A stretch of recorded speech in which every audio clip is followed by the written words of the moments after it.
mendapat laporan secara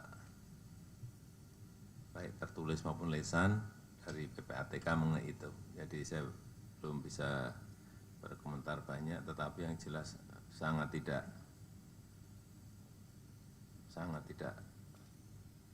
terpuji kalau ada kepala daerah nggak benar, ada kepala daerah